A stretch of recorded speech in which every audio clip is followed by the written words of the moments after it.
바삭바삭한 크래커스북.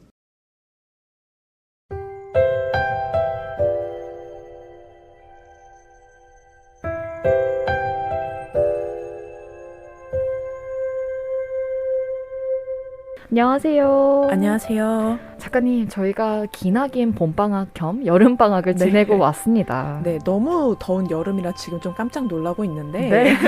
저희 청취자 여러분들은 또 어떻게 지내셨는지 모르겠네요. 네, 정말 무더워서요. 밖에 나가 있으면 정말 숨이 턱턱 막힌다라는 맞아요. 이야기가 좀 와닿고 있는데 항상 건강 염려하셔라 네, 라고 얘기 드릴 것 같습니다. 그리고 저희가 이번 방송에는 좀 오랜만에 게스트님을 모셨잖아요. 네, 저희 오늘의 게스트는요, 엔카인트 출판사의 김태경 작가님 모셨습니다. 작가님 안녕하세요. 안녕하세요. 작가님 오늘 여름에 맞게 너무 화사하게 아름다우세요. 보이는 라디오인 줄 알고. 농담이에요. 네, 엔카인트 출판사의 김태경 작가님, 어린 곰의 아침 식사, 그리고 세상에서 가장 안전한 집 등 정말 아름다운 동화책과 이야기 담아서 책을 만들고 계세요. 저희 1부 시작하기 전에 제목 작가님이 읽어주시고 나서 궁금한 것도 조금 여쭤봐도 괜찮을까요? 다정한 동화책의 힘, 엔카인드입니다. 맞습니다. 그래서 작가님이 혹시 짧게나마 자기소개 부탁드려도 될까요? 네, 저는 이제 독립출판으로 창작 그림책을 만들고 펴내고 있는 엔카인드를 하고 있고요. 네. 애니메이션을 전공을 해서 그 중에서도 이제 하이라이트 씬을 기획하는 컨셉 아트를 제가 좋아하는데 그거를 좀 더 그림책에 접목시키는 작업을 주로 하고 있어요. 네, 저희가 이제 작가님 소개에 이어서 이 주제에 대한 질문을 드려보고자 합니다. 첫 번째 질문 제가 드려볼게요. 김태경 작가님은 벌써 2권의 멋진 동화책을 출판한 그림 작가님이시죠. 애니메이션을 전공했는데 어떠한 계기로 출판사를 운영하게 되신 건지, 또 출판사 엔카인드의 뜻은 무엇인지 궁금합니다. 저는 이제 애니메이션 중에서도 그 스탑모션 쪽을 전공을 했어요. 네네. 그래서 이제 요즘엔 다 디지털이랑 3D로 전공을 많이 하시는데 저는 수작업으로 하던 거를 좋아해서 네.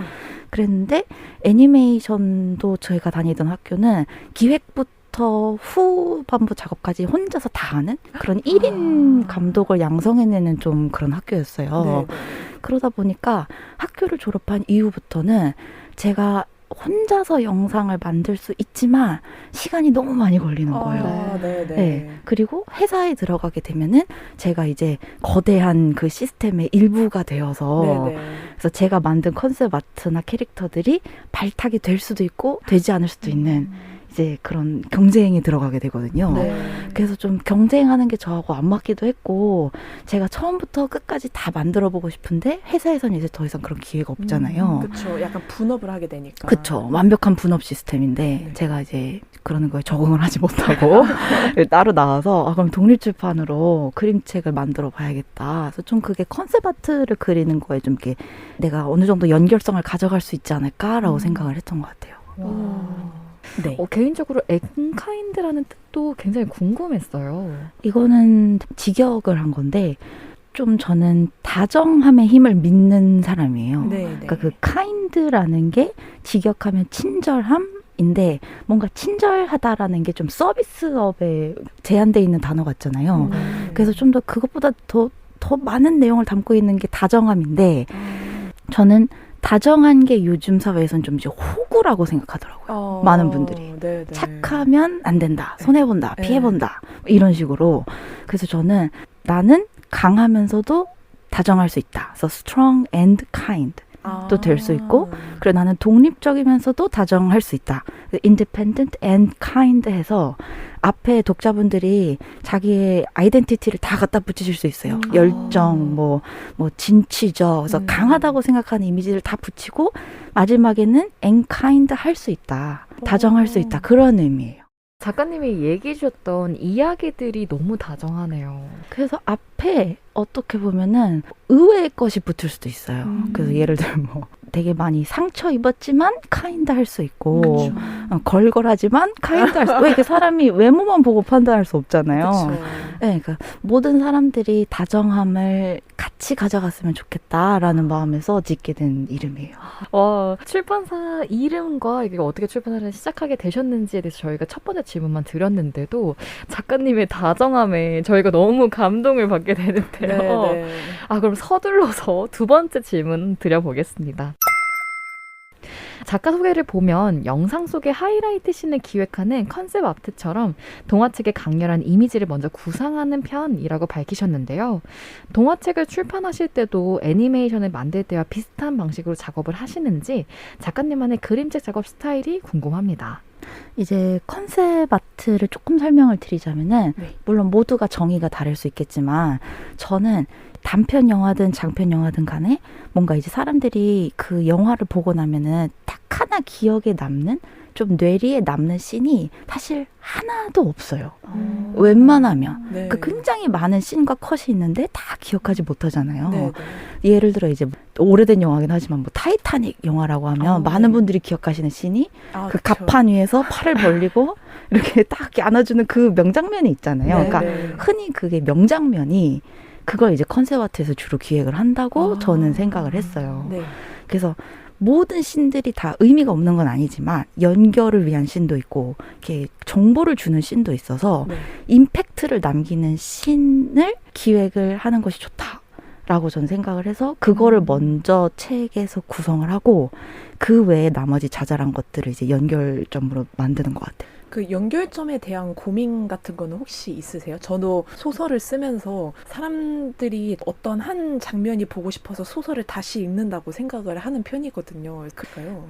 일단 내가 맛있는 음식을 먹기 위해서는 그 명장면으로 가기 위해서는 도달해야 하는 그런 단계가 반드시 있잖아요. 네네. 그래서 그거를 줄여도 되고 느려도 되고 그건 어떻게 보면 작가의 마음이지만 저는 일단 가장 필요한 정보는 조금 충분히 시간을 주는 게 맞다고 생각해요. 왜냐하면 이제 독자분들이나 관객분들이 다 천차만별일 거예요. 그쵸. 책을 빨리 읽는 분도 있고 천천히 보는 분도 있고 그래서 어쨌든 그거를 평균화 시켰을 때 네.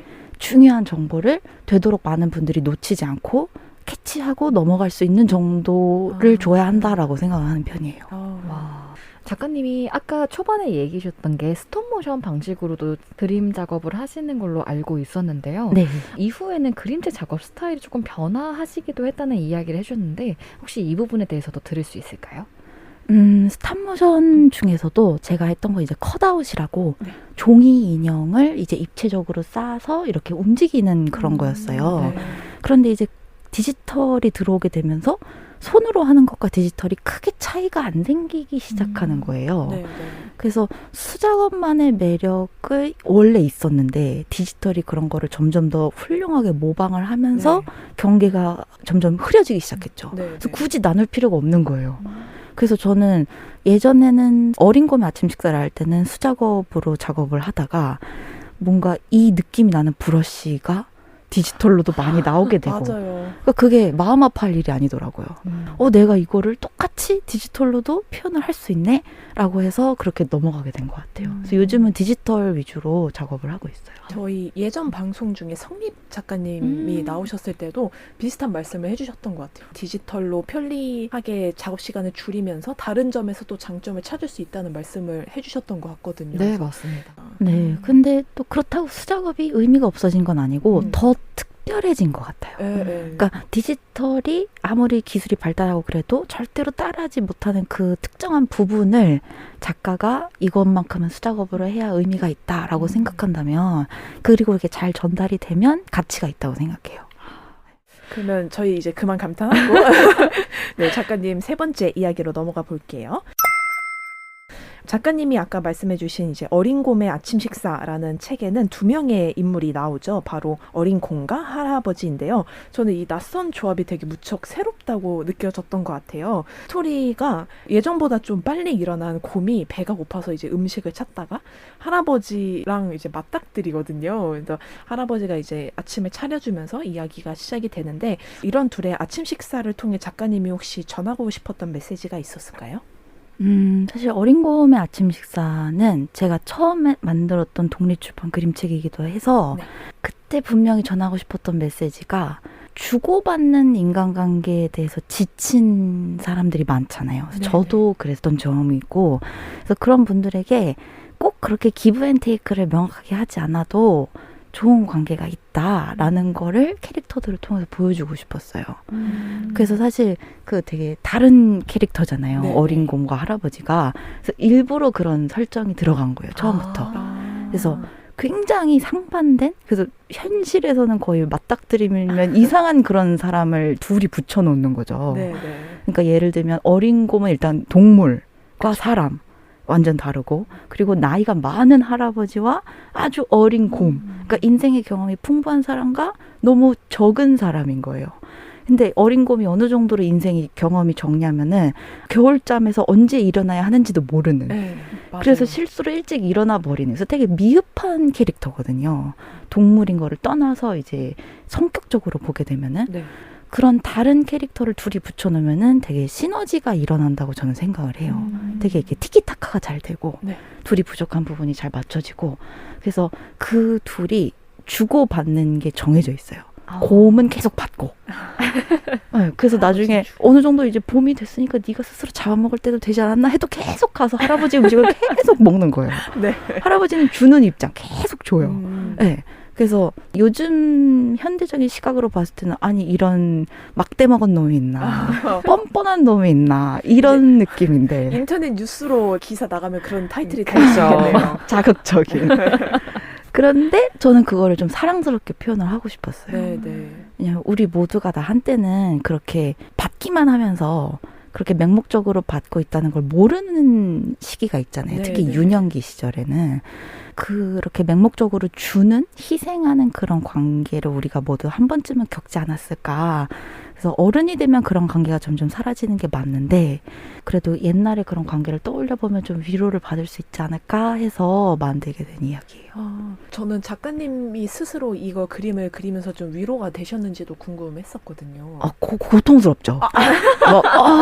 안 그려져. 막 이렇게 막 버리고, 막 다시 그리고. 막 심지어 손으로 그때는 하셨으니까. 고통스러웠어요. 위로를 받는 건 이제 독자분들에 한해서고, 저는 이제 탈고를 하면 조금 미안을 받는. 다정한 이야기를 전해주시기 위해 정말 열심히 작업을 해주셨던 이야기를 전해주셔서 독자 입장에서는 굉장히 갑자기 뭉클해지네요. 맞아요. 충격받으셨을 거예요. 아니에요. 마스터피스라고 생각하고 더 열심히 읽겠습니다. 하나하나 수작업으로 너무 대단하십니다. 맞아요. 제가 이어서 어린 곰의 아침 식사에 대한 질문을 하나 더 드릴 건데요. 어린 곰의 아침 식사는 오일 파스텔로 그려진 동화책이죠. 달걀이나 사과 같은 음식을 노란색으로 표현하신 것은 물론 파스텔의 질감이 그림에 잘 묻어나와서 책을 읽으면서도 무척 따뜻하다라는 생각을 많이 했던 것 같은데, 작가님이 책 속에서 파란색은 어린 곰을 연상시키는 상징적인 색으로 사용했다라고 밝혀주셨더라고요. 특별히 파란색을 선택하신 이유가 있을까요? 저희 할머니가 어렸을 때 이제 온갖 종류의 숟가락을 수집하셨어요. 그러니까 왜 요즘엔 보기 힘든데 막 이렇게 좀 이렇게 은색 시계가 달려 있는 앤티크한 숟가락이라든지 왜 그런 네. 티스푼 있잖아요. 네. 그런 것들을 되게 많이 수집하셨는데, 그 중에 제가 기억이 남는 게 파란색 유리로 만든 그러니까 밀크 글라스 같은 그런 숟가락이 있었어요. 네. 근데 할머니가 그 숟가락을 많이 갖고 계셨지만 모두 이제 상자에 넣고 장롱 위에 올려두시거든요. 그러니까 사용하는 용이 아니었던 거예요. 근데 이제 저는 어린 마음에 그걸 꺼내서 그걸로 막 이제 소꿉놀이 하는 놀이를 하고 먹는 흉내를 내고, 그래서 좀 기억이 남았던 것 같아요. 그래서 넣게 되었어요. 유년 시절에 그 따뜻했던 기억이 있어서 아마 그 어린 곰의 색깔을 파란색으로 지정을 하신 걸까요? 그쵸. 아무래도 창작을 하시는 분들뿐만 아니라 모든 분들이 살아가면서 내가 뭔가 이게 자산이 꼭 돈이나 계좌에 있는 것뿐만이 아니라 자기 어렸을 때 추억이나 경험 같은 것도 자산이라고 생각하거든요. 네. 그래서 그런 게 특히 창작 활동에 이제 연결이 될 때 더 많이 옛날에 내가 뭘 좋아했었고 어떤 기억이 좋았었지라고 생각하게 되는 것 같아요. 와, 근데 작가님은 추억도 굉장히 따스한데요. 맞아요. 근데 그거를 이렇게 장롱 위에 올려두셨다고 했잖아요. 네. 그러니까 제가 만지는 걸 싫어하셨어요. 저는 들으면서 할머님이 수제품을 만질 수 있게 하고 손녀 사랑이 어마어마하셨나 보다. 갖고 놀아라. 약간 이렇게 생각했는데. 그런 건 아니죠. 갖고 놀지 못하게 장롱에 올려놨는데 이놈의 시키가 자꾸 그거를 꺼내가지고 막 갖고 놀고. 올려놔도 하니까 그냥 이제 밑에다가 넣어둘까 하셨을 수도 있고요. 맞아요. 네, 그럼 이제 다음 책 이야기로 넘어가 볼게요. 세상에서 가장 안전한 집이라는 책은 엔카인드 출판사의 올해의 신간이기도 하죠. 어린 시절 사나운 개, 칠흑 같은 어둠 등 눈에 보이는 단순한 대상을 두려워했지만 어른이 되어 느끼는 두려움은 훨씬 복잡하고 형체가 없는 것들이었다. 라는 이제 책의 소개가 되게 인상 깊었었는데요. 막연한 두려움의 본질에 대한 이야기를 다룬 이 책에 대한 설명과 작가님이 어른이 된 후에 제일 많이 느끼셨던 두려움은 무엇인지 궁금합니다. 제가 두려움에 대해서 다뤄보고 싶다라는 생각이 들어서 이 이야기를 쓰게 됐는데 네. 어렸을 때는 다 이게 단순한 걸 무서워하잖아요. 귀신, 막 처녀 귀신, 맞아요. 개학, 막 이런 것들. 개학. 너무 싫잖아요. 싫었던 건지 무서웠던 건지 모르겠는데 그게 경계가 뚜렷하지 않을 정도로. 근데 나이를 먹고 어른이 되니까 어렸을 때 무서워했던 건 이제 더 이상 무섭지 않은데 새롭고 더 나를 힘들게 하는 그런 두려움들이 생긴 것 같은 거예요. 저는 제일 무서워하는 게 헤어짐이었어요. 네. 그래서 제가 초등학교를 졸업하고 이제 유학을 가게 됐는데 그때 좀 강제 유학이었어요. 제가 자발적으로 간 게 아니라 사고를 친 건 아니고 집안 문제 때문에 이제 가게 도피도 아니에요. 가게 됐는데 저는 그때 너무 어려서 여행을 간다고 생각했던 것 같아요. 네, 그래서 앞으로 친구들도 못 만나고 우리 동네랑도 영원히 헤어지고 이런 생각이 전혀 다가오지 않았던 거예요. 모른 상태로. 네, 그 유학 간다라는 말에 진짜 의미를 몰랐던 것 같아요. 네. 그게 헤어지는 거라고 몰랐어요. 그런데 그날 공항에서 한 거죠. 되게 멍청하게도. 그래서 공항에서 엄마랑 저랑 이제 게이트 안으로 들어가고 아빠가 그 문 너머 닫히는 틈 사이로 등을 돌리고 우시는 거예요. 어떡해. 근데 그 모습을 제 어린 제가 보고 너무 충격을 받은 거예요. 그래서 그때 이제 13시간 날아가면서 계속 비행기에서 울고 이게 헤어짐이구나. 나 유학 가지 않을래. 너무 늦은 후에. 그래서 그거를 필두로 이제 많은 분들이 그러겠지만 이제 죽음도 경험하고 뭐 연인 간의 이별도 경험하고 그래서 그런 게 결국 다 헤어짐이더라고요. 근데 특히 제가 나중에 두려워하게 된 게 이제 상실에 대한 두려움. 네네. 근데 그게 저의 상실이 아니라 제가 사랑하는 사람을 잃는다라는 상실. 그거에 대한 두려움이 되게 컸어요. 그래서 여기서는 특히 이제 죽음이죠, 그게. 네네. 네, 그래서 그런 내용입니다. 참 많은 생각이 드는 작가님의 답변이네요. 네네. 근데 저는 사실 동화책을 보면서 그 노란색 감이 되게 강렬하고 확 와닿았기 때문에 죽음이나 아니면 두려움에 대한 이야기라는 생각을 책을 펼치기 전까지는 하지 못했거든요. 맞아요. 페이크예요. 의도하신 거예요? 페이크예요. 왜냐면 저처럼 겁이 많은 사람은 이렇게 대놓고 막 이건 두려움에 대한 책이고 죽음에 대해 다룰 거야. 이러면 안 보거든요. 네네. 그러니까 저도 막 TV 채널 넘기다가 막 대놓고 슬프거나 비극적인 얘기가 나오면 못 봐요. 네, 그래서 그러면 안 되지. 책을 봐야 되니까. 그래서 사실 이거 청취자분들만 아시는 건데 이게 제목도 세상에서 가장 안전한 집이래 이런데 사실 아닌 거죠. 세상에서 가장 안전한 집은 없어 라는 의미로 지은 제목인데 이야기를 전달하기 위해 한 번 돌렸다. 네, 맞아요. 그런 줄 알았지? 약간 이런 느낌으로. 그게 인생이죠. 유학 간다고 좋았지? 막 이랬는데 사실은 아니었던. 이렇게 인생을 또 배우네요. 그러니까요. 네. 근데 사실 상실에 대한 것들은 약간 나이를 먹어가면 먹어갈수록 더 많이 접하게 되다 보니까 어떻게 대처를 해야 될까? 내 마음을 어떻게 바라봐야 될까에 대한 고민도 성인분들이 진짜 많이 하시더라고요. 동화책을 읽으면서 이렇게까지 생각해 본 적이 있었나? 라고 생각이 들 정도로 정말 좋았던 책 중에 한 권이었어요. 네. 그러면 제가 이어서 질문 드릴게요. 네. 세상에서 가장 안전한 집의 내지의 경우에 흰 종이 위에 검은색과 노란색 색깔만을 사용해서 만들어졌는데요. 표지를 보면 아름다운 패턴의 중앙에 집 모양이 테두리에 따라 구멍이 뚫려 있습니다. 양장 재본부터 드라이보드 사용 그리고 톰슨 가공까지 공정이 어마어마하게 많으셨을 것 같은데요. 책을 인쇄 그리고 제작하면서 있었던 에피소드가 있는지 또 이러한 인쇄 사항을 바탕으로 나타내고 싶었던 책의 분위기나 의도가 있었는지도 궁금합니다. 책 표지를 보시면은 이게 톰슨 가공, 그러니까 이게 구멍을 뚫는 거죠. 그래서 네. 집 모양으로 구멍이 뚫려 있고 그 안에 이제 웅크려 있는 소녀의 모습이 들어 있는데 네. 그게 이제 스토리하고 연관이 되어 있어요. 이 주인공이 두려움 때문에 집 밖에 나가지 않는 소녀잖아요. 네. 그런데 그런 애들은 보통 안 나가요. 누가 쫓아내기 전까지. 제가 그렇거든요. 네. 그래서 이 내용에서도 초반에 세상이 이렇게 조금 이렇게 나오면 좋은 게 있어라고 이렇게 좀 이렇게 달래다가 안 나오니까 나중에 이제 집을 부숴버려요. 네. 그래서 강제로 나오게 된다라는 거를 표지에 담고 싶었어요. 그래서 표지를 넘기는 순간 나오게 돼요. 네. 집 밖을. 그래서 내지에 그려진 소녀가 이제 더 이상 집이 없게 되는 그걸 이제 독자분들이 인터랙티브 하면서 이제 스토리가 시작이 되는 거죠. 저는 뭔가 아까도 지연 작가님께서 어른이 될수록 두려움을 극복하는 방법이나 상실을 이겨내는 방법에 대해서 많이 생각해 보게 된다라고 하셨는데 저도 독자분들한테 어떤 얘기를 해드릴 수 있을까 고민을 많이 했어요. 네. 근데 너무 뻔한 얘기인 거예요. 그냥 사실 상실이나 두려움을 이겨낼 수 있는 방법은 마음의 힘을 기르는 것밖에 없잖아요. 그리고 그 힘이 갑자기 어느 날 딱 생기는 것도 아니고 시간이 지나고 내가 마음을 편하게 먹고 내려놓고 그래야 자연스럽게 이루어지는 건데 네. 이건 인생의 진리잖아요. 굳이 내가 뭐 어디서 강연을 듣고 배우지 않아도 네. 그러니까 다 아는 내용을 내가 어떻게 하면 뻔하지 않게 조금 더 재밌고 신선하게 얘기할 수 있을까. 같은 내용이지만 그래서 그걸 고민하다 보니까 이제 표지도 이렇게 나오게 된 것 같아요.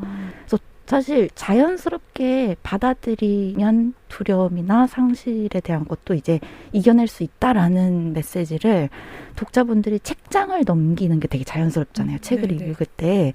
그래서 마지막에 면지까지도 이게 이어지게 되는데 마지막에 이제 넘기시다 보면은 소녀가 또 문 밖에 나가게 돼요. 네. 그러면서 이제 내지가 펼쳐지고 이제 세상이 보이게 되는데 그것도 책장을 넘기는 게 자연스러운 것처럼 이제 독자분들도 그냥 자연스럽게 살다 보면 포기하지 않고 계속 그냥 매달려 있다 보면은 이겨낼 수 있다라는 그런 뻔한 내용을 책의 물성으로 조금 표현을 하려고 노력을 했어요.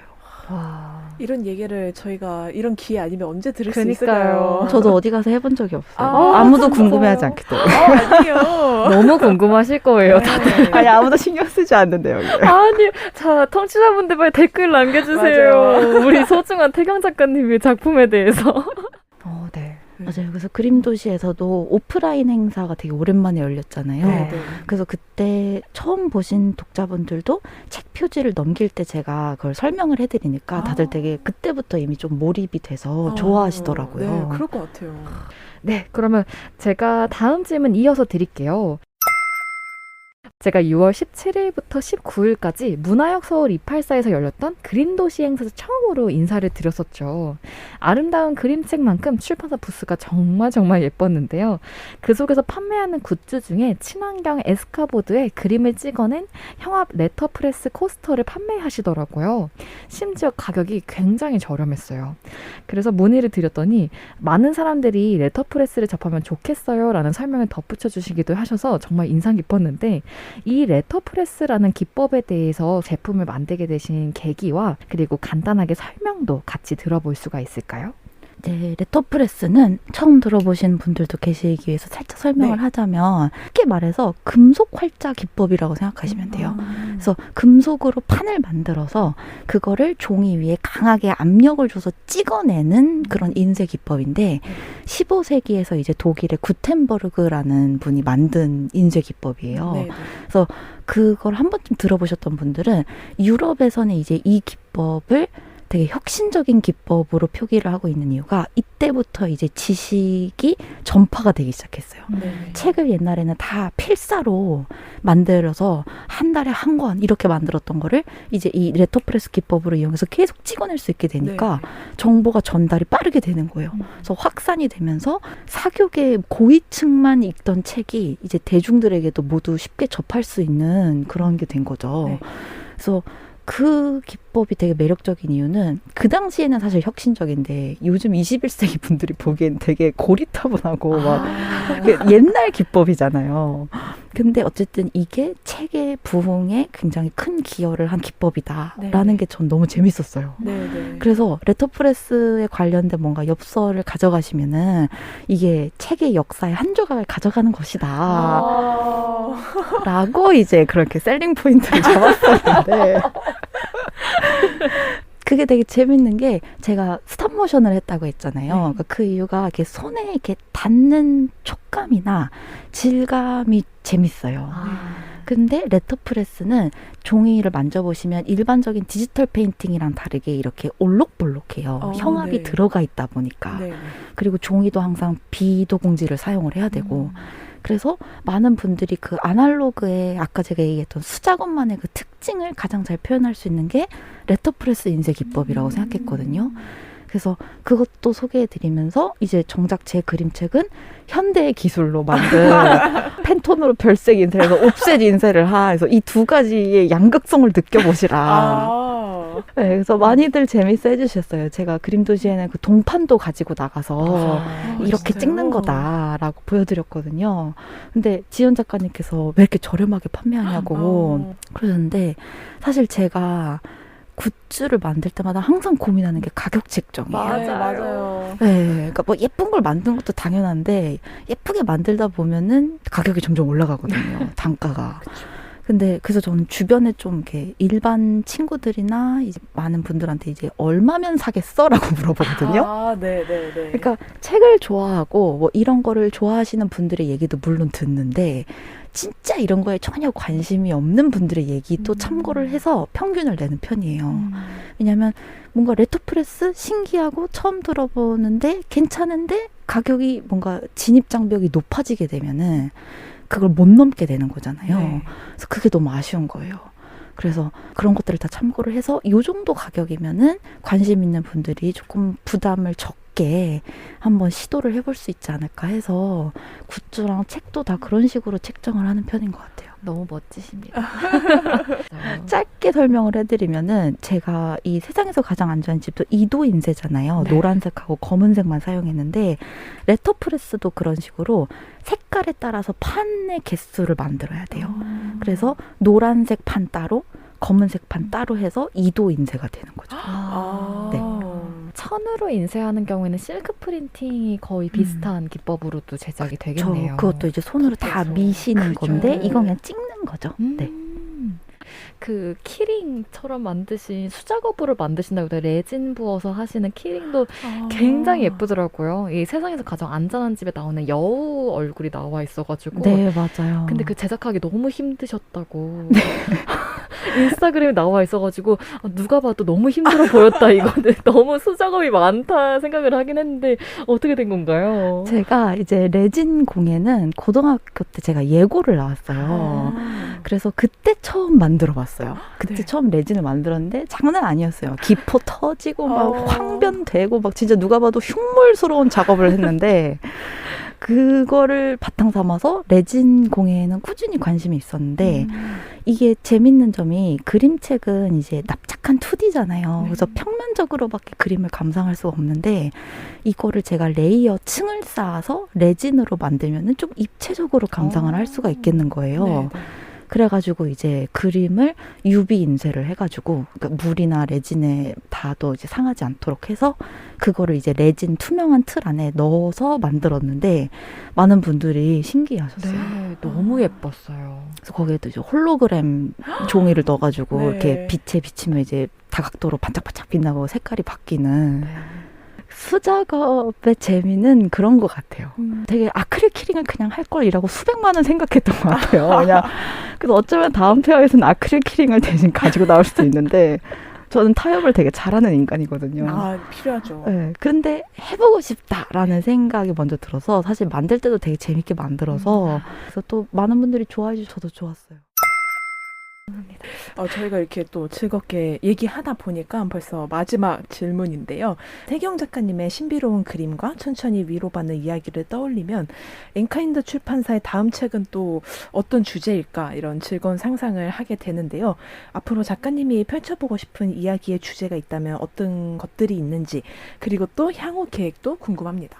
이제 엔카인드의 앞으로의 책도 마찬가지로 같은 개념을 담고 있을 거예요. 그러니까 어떤 이야기를 하든 간에 다정함을 잃지 않을 수 있도록 그래서 그 다정함이 누군가를 잃는 상실의 순간에도 느낄 수 있는 감정이고 가져갈 수 있는 성격의 특징이기 때문에 다양한 이야기를 하면서도 그 개념을 가져갈 예상이고 제가 어린 곰하고 세상에서 가장 안전한 집은 좀 내면의 이야기를 많이 풀어내는 데 집중을 했어요.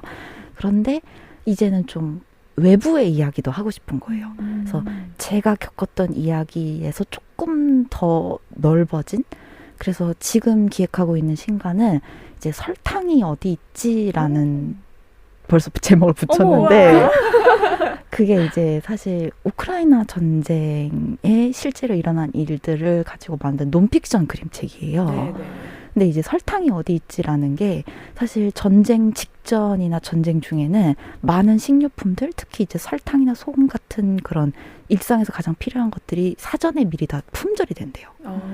네, 그래서 실제로 외신 기자가 그 우크라이나 전쟁이 터지기 직전에 사람들이 계속 궁금해하는 거예요. 진짜 전쟁이 나겠어? 이런 21세기인데 이런 의문들을 갖고 있었는데 그 외신 기자가 우크라이나와 그 주변 국경에 있는 러시아의 모든 마트에 들렸는데 설탕이 없었대요. 그래서 그걸로 뭔가 사람들이 어떤 일부 사람들은 이제 전쟁을 예측을 했었다라는 그런 기사를 듣고 거기서부터 이제 기획을 하게 됐거든요. 사실 저는 전쟁 세대가 아니잖아요. 그래서 실제로 92년도 이후에 태어난 모든 세대분들이 다 너무 젊은 세대들이라서 전쟁과 평화의 개념이 한 번도 겪지 않았대요. 그래서 뚜렷하게 없는 거예요. 그러다 보니까 이제 제3국이 겪는 상황이나 고통이나 불편함 같은 거에서도 조금 많이 무디다고 저는 느꼈어요. 왜냐면 제가 무디거든요. 네. 그래서 이런 것에 대한 이야기도 그림책으로 한번 해보면은 의미가 있지 않을까라고 생각이 들어서 그거를 기획 중입니다. 그지만은 거의 약간 사랑에 빠지는 눈으로 작가님을 근데 너무 걱정이에요. 왜냐면 제가 이제 전쟁에 대한 걸 한다고 했을 때 주변에서 다 뜯어 말렸거든요. 진짜요? 네, 특히 이제 독립출판 관련 작가분들이 막 그거 진짜 인기 없는 주제라고 비인기 주제라고. 저 지금 예약 이미 했는데요. 저도요. 전 한 두세 권 이미 마음속에 저장. 네, 어디서 판다고요? 그래서 항상 저희는 독립출판이니까 제작비를 이제 텀블벅 후원을 통해서 받고 있는데 벌써부터 너무 고민이 되는 거예요. 그러니까 진짜 전쟁은 그러니까 저도 사실 예전에 저는 뭐 전쟁이나 고아나 기근이나 이런 내용 TV에서 보면 바로 채널 돌렸거든요. 그러니까 너무 마음이 아프고 사실 나랑 관계없는 이야기라고 생각했는데 제가 그걸 이번 전쟁에서 특히 더 느낀 게 우크라이나 전쟁이 딱 터진 그 당일 그 주에 우리나라 유튜브는 다 올라왔어요. 그러니까 제가 적어도 구독하는 그 유명한 유튜브는 다 이렇게 영상이 업로드가 됐는데 해외 유튜버들은 안 올라왔어요. 근데 그 이유가 이제 영국의 같은 경우에는 유명한 인플루언서들한테 정부가 지침을 전달을 했대요. 그러니까 꼭 해란 아닌데 지금 전시 상황이니까 되도록이면은 너희 콘텐츠를 업로드하는 걸 좀 연기를 했으면 좋겠다. 적어도 일주일간만은. 그러니까 좀 거기에 이제 공감을 보내고 안타까움을 표현하는 방식인 거죠. 어떻게 보면 유튜브나 SNS 같은 것들이 굉장히 엔터테인먼트 콘텐츠잖아요. 그래서 좀 많이 동떨어져 있다고 느낀 것 같아요. 근데 우리나라 같은 경우에는 그런 것들이 조금 없지 않았나라는 생각이 제 개인적인 의견에서 들었고 왜냐하면 사실 요즘은 TV를 안 보잖아요. 물론 뉴스에서는 다루고 있지만 일반적으로 트위터나 인스타그램이나 유튜브 같은 많은 젊은이들이 보는 공간에서는 뉴스 외에서는 다루지 않다고 느껴져서 독립출판에서 다루면 어떨까라고 생각을 했어요. 텀블벅 메인에 걸려있는 모습이 상상이 되는데 열심히 해보겠습니다. 파이팅입니다. 와, 저희가 작가님한테 총 8가지 정도의 질문을 드렸는데 질문에 대한 답변들이 너무너무 소중해서 네. 두고두고 계속 들어보고 싶은 그런 클립이 되지 않을까 저희는 조심스럽게 예측을 하고 있는데요. 아, 이렇게 소중한 우리 태경 작가님과 다음 주 2부까지 함께 하죠. 작가님 혹시 다음 주 제목 예고 한번 해주시고 넘어가 볼까요? 네, 다음 주의 주제는 어린 나에게 읽어주고 싶은 책입니다. 맞습니다. 네, 정말 엔카인드 출판사가 딱 맞는 주제가 아닌가 이제 개인적으로 생각을 해보면서 그러면 저희는 또 2부에서 인사드려볼까요? 네, 2부에서 뵙겠습니다. 네, 감사합니다. 감사합니다. 감사합니다.